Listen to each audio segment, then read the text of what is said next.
ቀለበቱን አውልቂ ማለቱና ሄርሜላን ለሩታ ጎን መደገፉ ትክክል ነው ብላችሁ ታስባላችሁ? እሱ ወንድ ነው አይደለ? ሩታ ጋር ሄርሜላ ጋር መጥቶ ወይ ጾታን ቀይረህ አናግራት እንዴ? አብርሽ ስለከበደህ ነው ማለት እንዲደባደቡ እንዲጣሉ ሳይሆን የፈለኩት ወንድሙ ስለከበደው ነው ሄርሜላ ጋር መጥቶ ቀለበቱን አውልቂ የሚለው። ቤተሰቦች ይሄንን እንድመልሱልኝ ይፈልጋሉ። ትክክል ነው አይደለም? ኤፍሬም ትክክል ነው የምትሉ ትክክል ነው እያላችሁ ጻፉልኝ። ሄርሜላን ስድብ ድብ ነው ያረጋት፣ ሙልጭ አርጎ ነው የሰደባትና ኤፍሬም እኔኮ ምን ሆነ ነው በቃ የአብርሽ ወንድም ነህ አይደል እንዴ? ባዚ ውስጥ ባገባስ እንዴ ጭራሽ ብሎ ቀለበቱን አምጪ ብሏታልና ሄርሜላ ሊያስወልቃት ከባድ ነገር ነው የተፈጠረው። ቤተሰቦች አንድ ላይ የምንመለከት ይሆናል። ለዚህ ዩቲዩብ ቻናል አዲስ ከሆናችሁ ሰብስክራይብ፣ ላይክ፣ ኮሜንት ማድረግ እንዳይረሳ። ሰብስክራይብ እንድታደርጉ በትህትና እንጠይቃለን።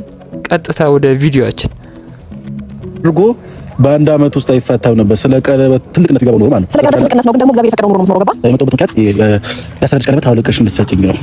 በቃ ሌላ ነገር አልፈልግም። ይሄ ቀለበት አንቺ ጋር መሆን ስለ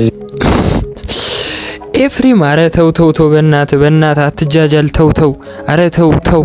እኮ የሞኝነት ቆይ አንተ ምን አገባህ የምገባው በእነ ሄርሜላ መሀል?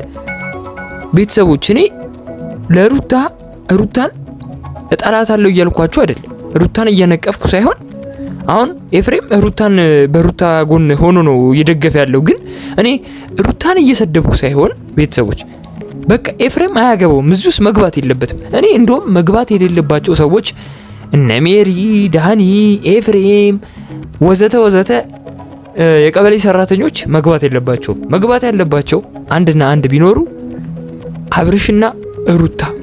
ሄርሜላ በቃ ሄርሜላ መግባት የለባትም። አብርሃም ነው የተሳሳተው።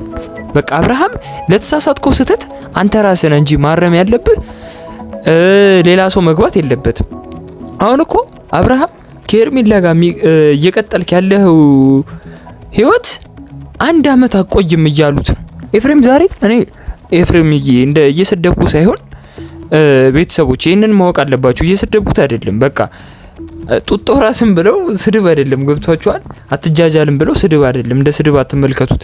ዋናው ለማለት የፈለኩት ኤፍሬም አያገባህም ነው። ቀለበቱን አውልቂ ምናምን ምን ማለት ነው? ቆይ አብርሃም ይኸውላችሁ ቤተሰቦች ህፃን አይደለም አይደለ? ትልቅ ሰው ነው። ጺም ስላበቀለ ምናምን ሳይሆን ህፃን አይደለም። እና አብርሃም ግዴታውን መወጣት አለበት እንጂ ዝም ብሎ አይደለም መሆን ያለበት።